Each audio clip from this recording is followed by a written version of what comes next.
Good afternoon everybody. I have outlined some of the demerits of current tuberculosis chemotherapy. These are firstly, the causative agent Mycobacterium tuberculosis is a facultative intracellular pathogen.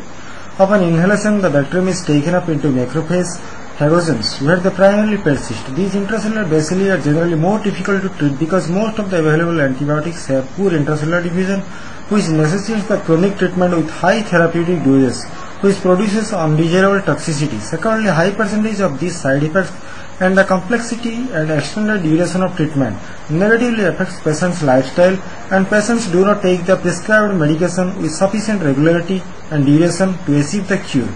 Thirdly, rifampicin is hydrolyzed under acidic conditions, so the quality and bioavailability of rifampicin is hampered.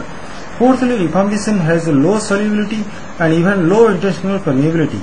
Now, the above outlined problems can be solved in this approach by employing polymeric chitosan polyelectrolyte nanocomplexes. Chitosan can only be soluble in few dilute acid solutions but not in the gastric pH, so the encapsulated drug can be protected from the concentrated gastric acid and rifampicin bioavailability problem may not appear.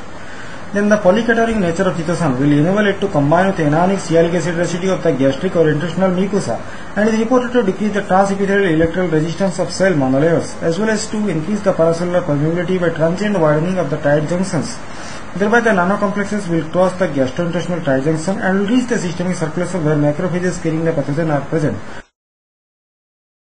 It is obvious from many literatures that chitosan containing N-acetyl D-glucosamine moiety induces the stimulatory effect on the macrophages, and mannose receptor mediate the internalization of chitosan. Therefore, from the systemic circulation, extensive uptake of nanocomplexes can be facilitated. Now, its acid resistive property will aid in the endosomal escape, and controlled endosmolytic activity promote the intracellular release of encapsulated drugs in a sustained manner.